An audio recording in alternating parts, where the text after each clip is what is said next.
प्यारे बच्चों, good morning. आज हम लोग अपने पाठ्यक्रम के अंतर्गत आने वाले काव्य सौंदर्य के तत्व का अध्ययन करेंगे। काव्य सौंदर्य के तत्व में रस, छंद और अलंकार आते हैं। चूँकि शुरुआत रस से है, आइए आज हम लोग रस का अध्ययन करते हैं। आइए शुरू करते हैं। काव्य सौंदर्य के तत्व। इसमें जो सबसे पहला चीज हमें पढ़ना है वो पढ़ना है रस।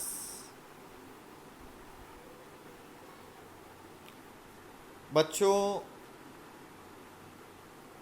रस समझने से पहले एक बात आपसे करनी है।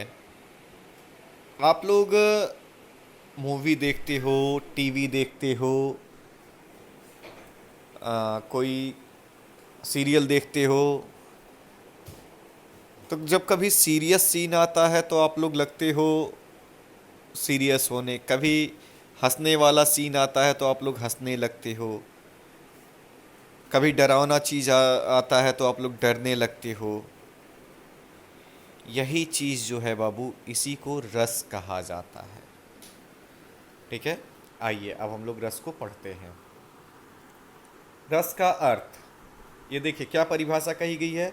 काव्य को पढ़ने या सुनने से जो आनंद प्राप्त होता है उसे रस कहते हैं। एक इम्पॉर्टेंट लाइन यहाँ दिया है, इसे काव्य की आत्मा भी कहा जाता है। इसे काव्य की आत्मा भी कहा जा सकता है। रस को निम्न प्रकार से परिभाषित किया गया है, भरत मुनि ने कहा है। भरत मुनि के अनुसार, ठीक है, विभाव, अनुभाव, व्यवचारी भाव के संयोग से रस की निष्पत्ति होती है। रस शब्द का सर्वप्रथम प्रयोग बेटा सबसे पहले भरत मुनि ने अपनी पुस्तक नाट्य शास्त्र में किया था। इस चीज़ को याद रखिएगा आप लोग। रस शब्द का जो सर्वप्रथम प्रयोग है वो भरत मुनि ने अपनी पुस्तक नाट्य शास्त्र में किया था। ठीक है, रस के अवयव या जो अंग हैं वो 4 माने गए हैं। रस के अवयव या अंग जो है वो 4। ठीक है, कौन कौन से हैं, आइए एक बार इनका हम लोग अध्ययन करते हैं। सबसे पहला जो है स्थाई भाव। स्थाई भाव का मतलब होता है बेटा प्रधान भाव। ये सबसे मुख्य भी है। प्रधान भाव, जो भाव मनुष्य के हृदय में सदैव स्थायी रूप से विद्यमान रहता है उसी को स्थाई भाव माना गया है। ठीक है, उसी को स्थाई भाव कहा गया है। स्थाई भावों की संख्या जो है 9 मानी गई है, किंतु बाद में विद्वानों ने 2 और भाव बढ़ा दिए, वात्सल्य और भक्ति रस को बढ़ा दिया, तो इस वजह से स्थाई भाव की संख्या अब 11 मानी जाती है। आइए देखते हैं। ये यहाँ क्रम से दिया हुआ है। यहाँ दिया हुआ है क्रम संख्या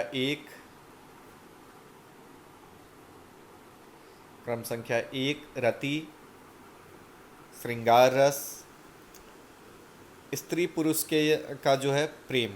देखिए स्थाई भाव, रस और अर्थ यहाँ दिया हुआ है 1 से लेके 11 तक। जैसे क्रोध का है, क्रोध जो है किस रस का स्थाई भाव हो गया, रौद्र रस का। इसका क्या अर्थ हो गया, किसी कार्य की असफलता के कारण उत्पन्न जो भाव होता है। शोक जो है वो करुण रस का स्थाई भाव हो गया। अपनी प्रिय वस्तु के वियोग में जो हम लोग शोक भाव करते हैं। भय जो है भयानक रस का हो गया। ठीक है, अद्भुत रस का विस्मय या आश्चर्य हो गया। वीर रस का उत्साह हो गया। जैसे स्थाई भाव का मतलब, अगर एक पोयम हम लोग पढ़ रहे हैं, वीर रस का कोई पोयम पढ़ रहे हैं, ठीक है, तो हमारे टोन अब में अपने आप हमारे उसको पढ़ने के तरीके में अपने आप जो है उत्साह आता जाता है। जैसे अगर हम लोग पढ़ें। बुंदेले हर बोल के मुंह से हमने सुनी कहानी थी, खूब लड़ी मर्दानी वो तो झांसी वाली रानी थी। इस पोयम को, इस कविता को बाबू, ये जो है वीर रस की कविता है, इसको कभी भी हम लोग धीरे पढ़ ही नहीं पाएंगे। धीरे का मतलब ऐसे कभी पढ़ नहीं पाएंगे। बुंदेले हर बोल के, देखो जब इसको ऐसे पढ़ेंगे तो ना ये पढ़ने में अच्छा लगेगा और ना ही यह सुनने में अच्छा लगेगा बाबू।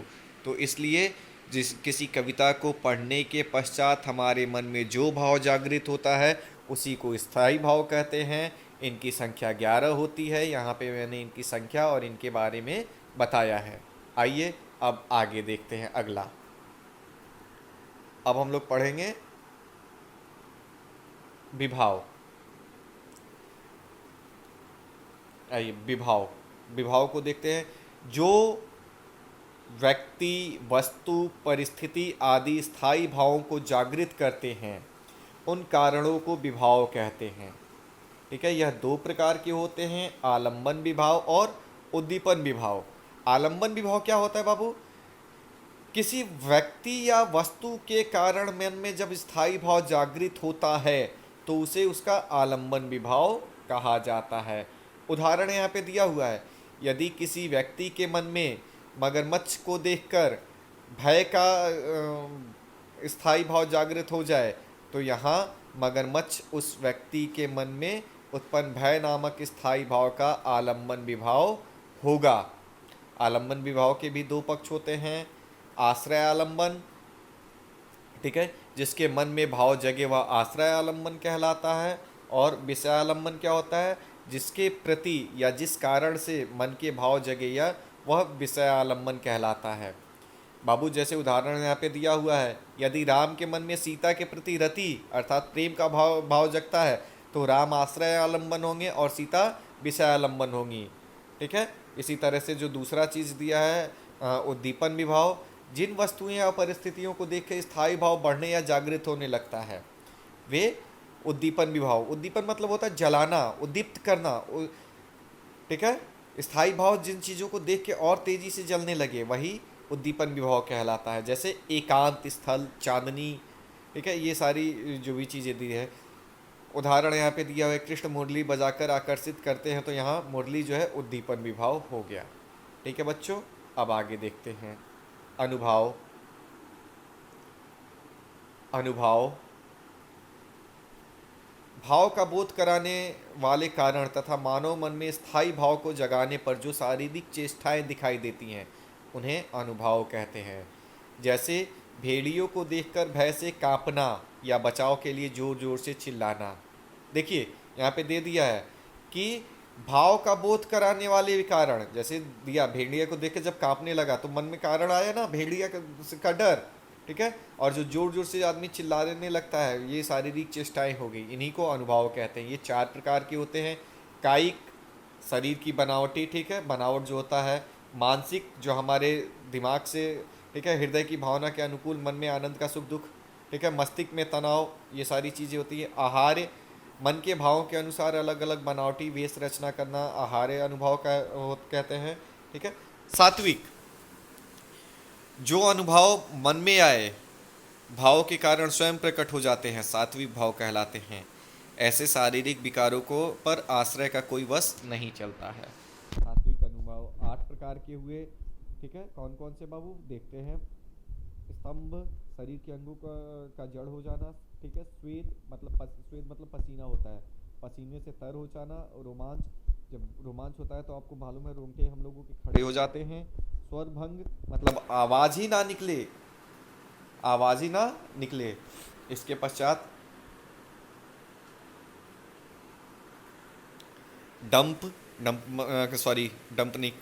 कंप मतलब कांपना।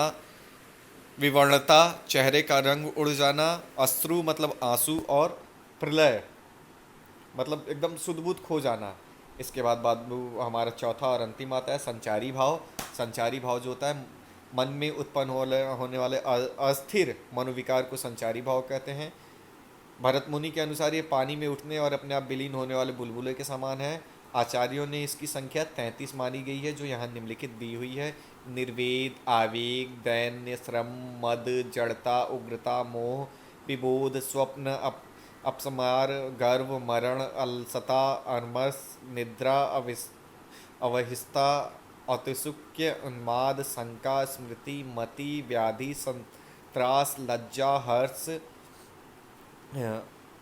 असूया विषाद धृति चपलता गलानी चिंता या वितर्क। तो बच्चों इस तरह से हम लोगों ने देखा कि रस के जो चार मुख्य अवयव हैं उनको क्या कैसे होते हैं। अब आइए हम लोग अपने पाठ्यक्रम में आने वाले रस के बारे में चर्चा करते हैं।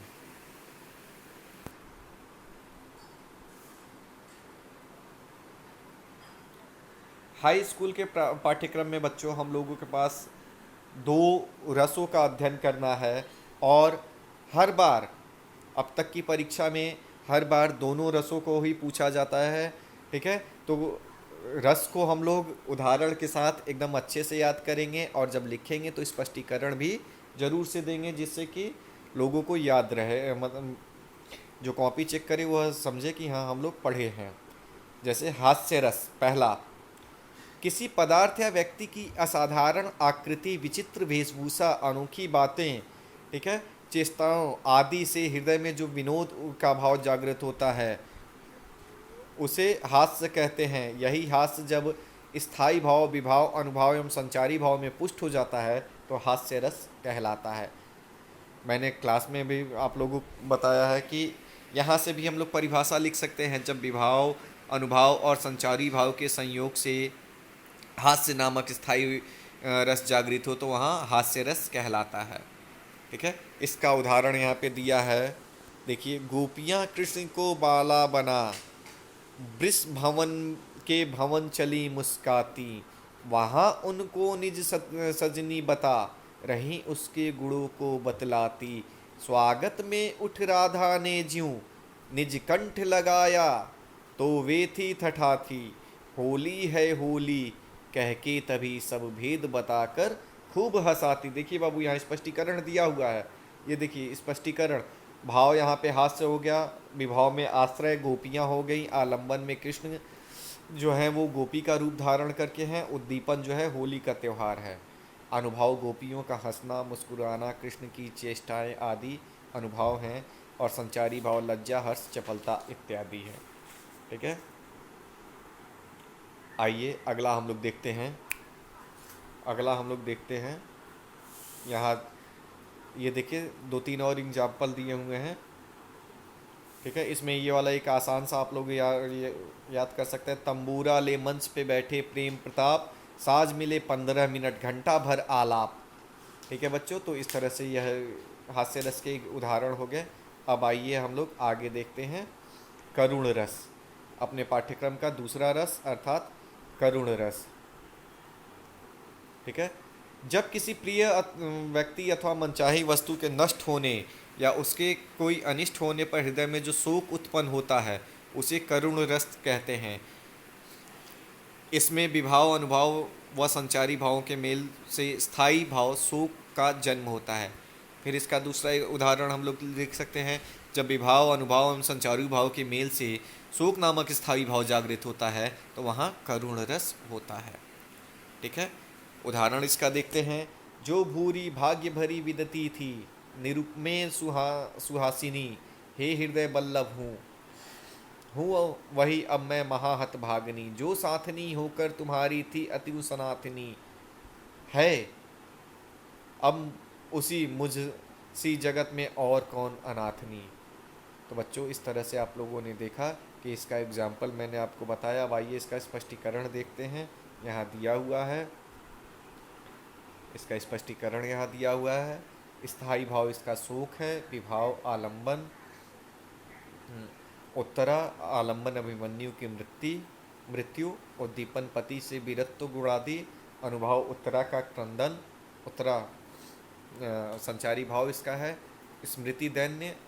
ठीक है, ये सारी देख लीजिएगा, यहाँ पे है इसका अन्य एग्जाम्पल दिया हुआ है। ये तीसरा एग्जाम्पल इसका फिर से आसान है। मैं मेरे हृदय के हर्ष हाँ अभिमन्यु, तू अब है कहाँ, दृढ़ खोल कर बेटा तनिक तो देख हम सबको यहाँ। ठीक है बच्चों, तो इस तरह से हम लोगों ने अपने पाठ्यक्रम के अंतर्गत आने वाले रस का अध्ययन किया। धन्यवाद।